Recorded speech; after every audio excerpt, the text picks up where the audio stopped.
Es una satisfacción particular recibir al historiador Antonio Zapata, autor de un libro que ha sido el último que yo he leído el año pasado con gran satisfacción, 450 páginas, para hacer una síntesis de la historia de nuestra República. Antonio Zapata, bienvenido a RPP y muchas gracias por su tiempo y discúlpenos, porque esta entrevista estaba prevista el viernes pasado, pero lamentablemente el incendio que hubo en el centro de Lima nos obligó a cambiar la historia por la actualidad.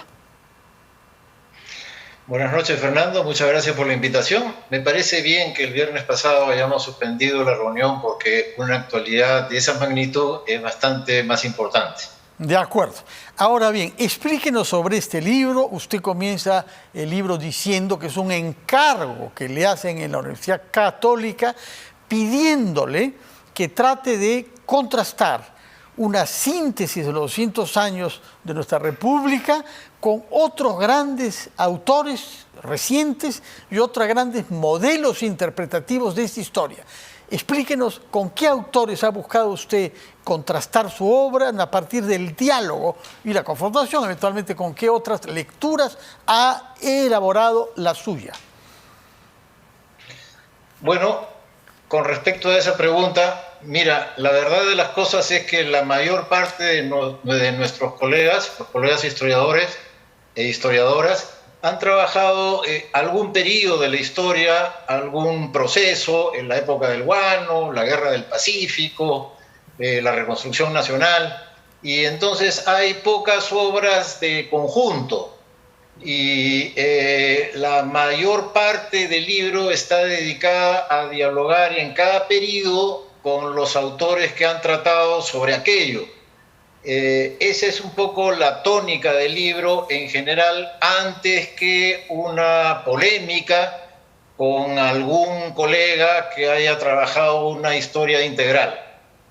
De acuerdo, no, polémica no dije, pero sí, digamos, confrontación. Ahora bien, el título del libro, Lucha política y crisis social. ¿Por qué escogió este título? ¿Qué cosa es lo que quiere decir poner estos dos conceptos uno contra otro? Bueno, quería indicar que es un libro de historia política en el sentido general, ¿no? Trata sobre los gobiernos, sobre el Estado, en realidad, la lucha por el Estado, lucha política en el sentido de los afanes por gobernar el Perú. Y junto a ello una interpretación de la lucha política como vinculada a los sectores sociales, a los actores sociales que a través de las fuerzas políticas logran una representación y pelean por el gobierno y por la conducción del Estado. De tal manera pues que lo social explicando lo político, pero lo político en el centro del análisis. Ahora, si es que lo he comprendido bien, hay una doble afirmación central, los dos grandes conceptos. Uno, que el principal fracaso en la historia de nuestra República es el fracaso del Estado. Uno. Y dos, que la sociedad peruana ha sufrido con modalidades diferentes, pero desde el principio hasta el año 21, por dos grandes flagelos, que son la desigualdad y la exclusión. Bueno, sí, la idea general es que el Estado es deficitario en la construcción de la nación, ¿no? El tema de fondo es la construcción de la nación peruana. Y haciendo un balance de los actores de ese proceso, ¿no? De construcción de nación, de construcción de Perú, independiente y republicano, creo que efectivamente el gran déficit es del Estado. Mientras que tanto la economía como también la sociedad presentan algunos defectos, es cierto, pero también mayores aportes a la construcción de la nación. Entonces, en realidad sí, el tema de fondo es la construcción de la nación peruana y el balance de la actuación de sus principales agentes, los agentes económicos, las clases sociales y los movimientos respectivos, y finalmente, pues, la lucha política por el poder del Estado. Dentro de lo cual coincido con esta interpretación que estás planteando, me parece correcto, ¿no? Subrayar que la desigualdad y la discriminación son los factores que atentan precisamente contra la construcción de una nación independiente. Ahora, a todo lo largo, usted busca unir una narración que es muy vivaz, tiene un gran mérito como narrador, es un libro que se lee con mucho atractivo, es una historia que lo tiene a uno suspendido, aunque ya sabemos el resultado, a dónde hemos llegado en el año 21.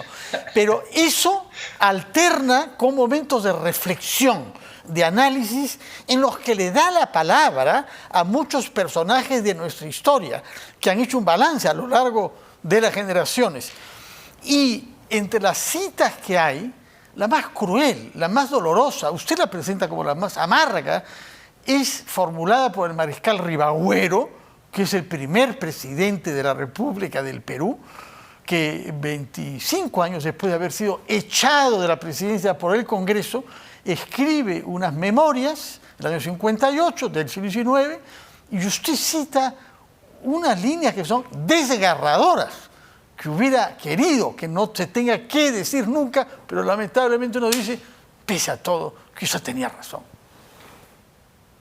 Bueno, no se trata de una competencia tampoco de frases desgarradoras sobre el Perú, pero la que a mí me parece más contundente es de Manuel González Prada, que en el último verso que escribe en vida se refiere ya no solamente al Perú, sino a los seres humanos, y con la idea pues de que lo han decepcionado a lo largo de su vida, no ha visto nada noble y que se va de este mundo sin ninguna pena porque deja a esta gente que es de ese modo, pues. Entonces lo de González Prada, si quieres, es más radical aún que lo de Ribagüero o Prubonena, puesto que ya no se refiere al Perú solamente, sino incluso a la raza humana en su conjunto. Pero puesto que usted está buscando hacer una competencia entre citas desgarradoras, yo creo que gana Bolívar, ¿eh? Gana Bolívar el año 30, el año de su muerte también, como Ribagüero y como González Prada, el que quiere hacer una revolución en América Latina, ara en el mar. ¿Lo sacude esa frase? Efectivamente. ¿Y lo sacude o no? Efectivamente. ¿Tenía razón Bolívar? Mira, yo me acuerdo mucho de esa frase porque estaba en un monumento que ahora ha desaparecido, pero que inauguraba el Callao. Cuando tú ibas de Lima hacia el Callao, no me acuerdo si por Argentino o por Colonial, encontrabas ese monumento, un monumento a Bolívar al entrar al Callao y tenía esa frase escrita. Entonces he pensado muchas veces en ella porque... Pero no la cita usted en el libro, en las cuales pues me sentía un revolucionario y quería pues llevar adelante la revolución socialista, pues estaba comprometido con aquello y siempre pensaba, ¿estoy arando en el mar o no? Bueno, regresemos a las cosas específicas de su oficio de historiador y de profesor universitario. Aprovecho para señalar que usted es profesor en la Católica del Perú, Lima, pero también en la Universidad de Shanghái. Verdaderamente es una época globalizada, en función de la cual usted puede dar clases desde aquí hasta Shanghái, no sé cómo hace con los horarios, y también dirigir tesis universitarias, ¿no? Bueno, hace unos años estuve trabajando en la Universidad de Shanghái, estuve de licencia en la Universidad Católica y gracias a ello pues pasé unos años en China. Pero desde la pandemia para acá ya estoy en el Perú y bueno, como seguía mi contrato vigente, estuve dictando clases para China. Pero como dijiste al comenzar, en realidad ya he retornado a mi puesto en la Universidad Católica. Pero sigue dirigiendo investigaciones peruanistas y latinoamericanistas en China. Sí, latinoamericanistas. Efectivamente, he sido conectado a los institutos latinoamericanos chinos que estudian América Latina, Diego, y en tanto de ello, a algunos pues, estudiantes que son tesistas sobre el Perú, sobre América Latina, y que trato de dirigirlos por Zoom. Antes de hablar sobre los capítulos finales de su libro, que son los que tienen que ver con el año 21 de este siglo, quisiera ir a algo metodológico, que es una de las contribuciones más originales del libro, por cierto, que es su periodificación. En esto usted cuestiona lo que se ha hecho hasta ahora, divisiones en periodos. Por ejemplo, usted no considera que el año 30 y la caída de Leguía signifique una ruptura y el inicio de un periodo distinto, sino prolonga la República Aristocrática con sus variaciones hasta el desarrollismo de los años 60. Sí, porque la división del año 30 como un periodo, como un punto de quiebre y dos periodos antes del 30 y después el populismo, corresponde a la historia de otros países. Efectivamente, en los años 30 en México empieza una nueva era, también empieza en el Brasil, también va a empezar en Argentina, que es la era de la industrialización, el nacionalismo económico y nuevas fuerzas sociales y políticas que aparecen pues gobernando coaliciones de otro tipo. Mientras que eso no ocurre en el Perú. Hubiera ocurrido si es que el APRA se hubiera impuesto en la crisis del 30-33, pero no fue así. El APRA fue derrotado y por lo tanto prolongó su dominio en alianza con el ejército, la oligarquía. La oligarquía siguió siendo el gran protagonista del gobierno peruano hasta los años 60, pues con Fernando Belaúnde, realmente antes, ¿no? Prado es el último presidente oligarca. A continuación de Prado viene esa junta que duró un año, Pérez Godoy Lingley, y luego el gobierno de Fernando Belaúnde I, y seguido por Velasco. Ese es el periodo nacionalista que llega, nacionalista en lo económico, populista, que llega al Perú 30 años después de lo que había llegado a otros países de América Latina. Entonces, tratándose de periodizar, tratar los periodos, pues creo que en el Perú mejor nos acomoda, ¿no?, a nuestra historia nacional algo que es discrepante con el resto de América Latina, y es marcar entonces como fecha de fin de la oligarquía los 60. ¿Y eso le da en 30, total, ¿no?, cuántos periodos en los 200 años? Bueno, el inicio de la República hasta la Guerra del Pacífico es lo que yo ponía como primer capítulo. Como segundo capítulo, el dominio de la oligarquía desde la reconstrucción nacional al terminar la Guerra del Pacífico hasta 1960, cuando termina el gobierno de Manuel Prado, el último presidente oligarca. Luego vendría pues el nacionalismo económico, el populismo, diversas formas que ha recibido, y que corresponde entre nosotros hasta Fujimori.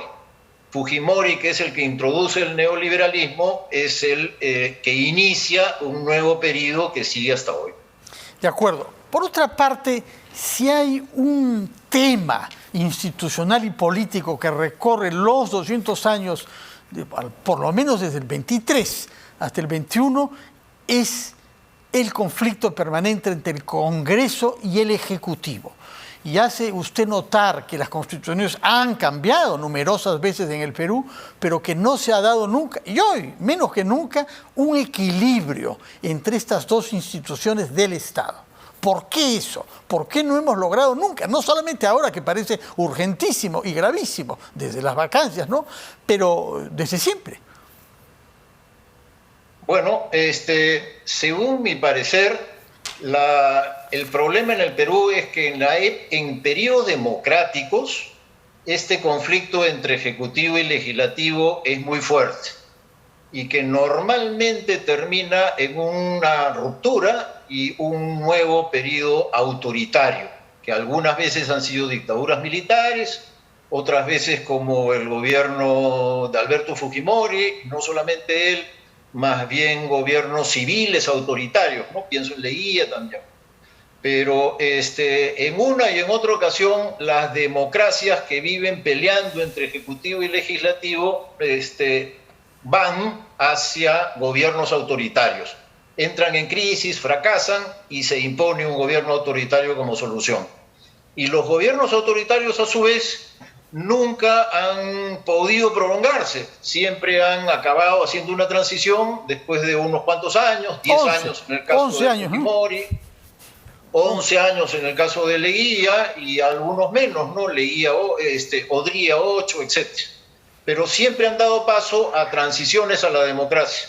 Entonces ese es el vaivén fundamental del Perú, ¿no? Autoritarismos versus democracias impotentes. ¿Por qué impotentes? Por lo que estás diciendo, por el conflicto permanente entre ejecutivo y legislativo. Ahora, el libro usted ha querido que culmine con un capítulo importante desarrollado sobre el gobierno actual, sobre los 100 primeros días. El libro es fresquísimo, caliente, ¿no? ¿Y qué balance hacía usted en ese momento de los 100 primeros días de Pedro Castillo? Bueno, en ese momento estaba como fresco también un tema que, aunque ahora permanece, sin embargo no es de actualidad, ¿no? Que era la campaña del fraude. Cómo no se reconoció el triunfo cuando este se produjo, sino que hubo como una tercera ronda, ¿no? Un intento de ganar en mesa. Y ese intento de ganar en mesa pues envenenó las relaciones políticas y marcó los primeros días del gobierno de Pedro Castillo. Creo que esa es una de las maneras de explicar el gabinete inicial, ¿no? El gabinete de Bellido, puesto que dentro de la coalición gobernante se pensó que, dada la tremenda ofensiva en contra, era necesario un grupo de choque que pueda contener el golpe, y entonces así se explica el gabinete Bellido. Bien, entonces en mi narración de los primeros 100 días, un punto que hoy ya no tendría es de la importancia en el desenvolvimiento de los acontecimientos que tenía la campaña del fraude, el intento de ganar en mesa en una especie de tercera vuelta. Ahora bien, última pregunta porque el tiempo ya corre. Usted llega a la pandemia. Y en ese momento, cuando usted sale del horno su libro, no había todavía el Omicron, pero ha complementado el libro con un artículo publicado el viernes en La República y con una larga entrevista posteriormente, en donde hace una comparación de lo que estamos viviendo ahora con la gripe española de hace 100 años y aventura la posibilidad de que el Omicron sea más bien una señal de que estamos terminando con la pandemia de una manera similar a lo que se produjo hace 100 años. Bueno, sí, nunca hay dos fenómenos que sean estrictamente iguales, ¿no? No tenemos datos, o al menos yo no los tengo lo suficientes, sobre pandemias, epidemias grandes, ¿no? De la humanidad en siglos pasados, pero sobre lo que se sabe de la gripe española, que hay bastante información, se sabe que terminó con variantes en las cuales habían muchos contagiados y pocos muertos en comparación con los años anteriores. Entonces, si esto es así y se confirma que Omicron también es así, ¿no? Que se extiende el contagio, pero que hay una baja tasa de mortalidad, de letalidad, entonces estaríamos pues ante una variante Omicron que se parece bastante a las que hubo cuando terminó la gripe española. Bueno, dicho sea de paso, en el periodo de la gripe española fueron 3 años. Ya, o sea, bueno, en todo caso tenemos un ejemplo de cómo la historia puede permitirnos tener un cierto optimismo, ya no por razones epidemiológicas, sino de antecedentes históricos. Muchas gracias. Quiero señalar también que no hace mucho usted publicó otro libro que leí también con nombre Satisfacción sobre el primer gobierno de Manuel Prado, que tiene el mérito de ser el primero que se publica basado en las actas del Consejo de Ministros de esos 6 años a las que accedió usted por primera vez, primer historiador, y que no hace mucho hizo lo mismo con el gobierno de Velasco, basado en actas del Consejo de Ministros que usted halló, me parece, copiadas en la Universidad Católica. Muchas gracias, felicitaciones por estos 2 libros publicados el año pasado y por su actividad tanto en la Universidad Católica, cuyo fondo editorial ha publicado este libro, como en la Universidad de Shanghái, China. Muchas gracias y feliz año 22. Ojalá que se verifique lo que usted nos está sugiriendo, que puede pasar parecido a lo que pasó hace 100 años con la gripe española. Muy buenas noches y feliz año 22. Es que termine la pandemia, que se arregle la crisis política. Son 2 grandes ideales para este año 22. Muchas gracias, Antonio Zapata, por su presencia en Nada Está Dicho. Terminamos acá. Tenemos cita el próximo día, mañana, martes, a las 9 de la noche, a una nueva versión de Nada Está Dicho, antes que se reincorpore el miércoles Jaime Chincha. Buenas noches.